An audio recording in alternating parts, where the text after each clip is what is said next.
Okay, so I'm up on the roof. I just want to make a quick video to show you the defects that I found and the condition of the roof.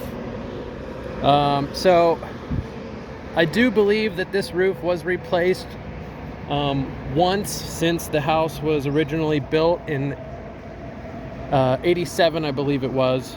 So I'm estimating that this roof is a 20-year shingle. It probably is like 15 to about 15 years old. So there is still a little bit of life left into it, but it is getting towards the end of its life expectancy. And I came up with that simply just because of how old the house was. They probably replaced the original roof, you know, when the house was like 20 years old. So and also you can see signs of aging, like for example granule loss. You can see there's sort of like pock marks or missing granules in the shingles. This location right here, sort of this area right here, has a few nail pops.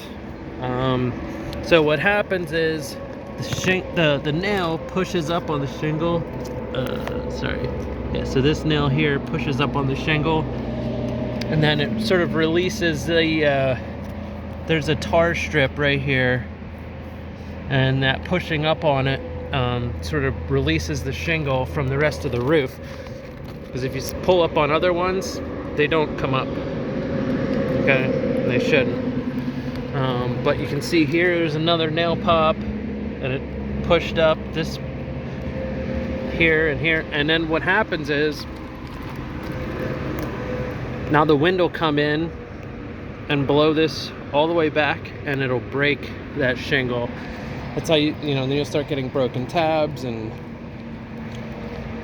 so yeah, I would recommend repairing this. Sort of hammering that nail down, putting some sealant under the tab, pushing it back down. That way you're not going to get any water or wind blowing the shingles up. So I really just saw it right here. There's like 3 or 4 shingles right here. Everything else seemed to be in pretty good shape. This ridge cap was a little bit loose. Not the end of the world. Usually you do see these nails caulk though. So probably want to do that.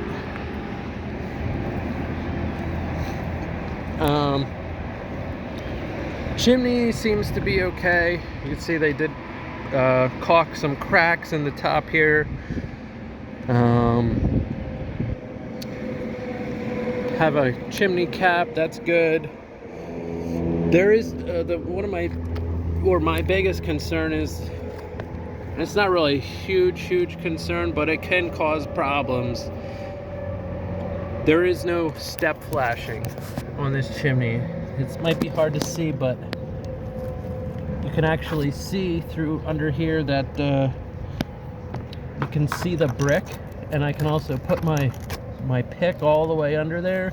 You shouldn't be able to do that. There should be metal flashing there. This flashing is counter flashing, so that would go over top of the step flashing. I kind of was suspicious when I saw this caulking here right away, because normally you don't need that caulking if it has proper step flashing. So I'll take a look when I get in the attic to see if there is any sort of leaking there. But now if this was in the middle of a roof, I'd be more concerned, because it's sort of on the edge. It can still cause water damage, but maybe not as severe as to say if it was over there somewhere between those 2 units. So yeah, the gutters are going to need to be cleaned out. You can see there's pretty significant amount of debris. Same with the oh, here's another. Didn't see this the first time around, but here's another one of those nail pops and loose tabs. So, and sort of what will end up happening is you'll end up chasing these loose tabs, broken tabs sometimes, and then at that point it's like, okay, we need to replace the roof. But so yeah. Oh, and then this gutter up here also has a bunch of debris in it, so wouldn't be surprised if the rain comes down and sort of overflows this with a heavy rain. So want to get those cleaned out. So yeah, that's gonna do it.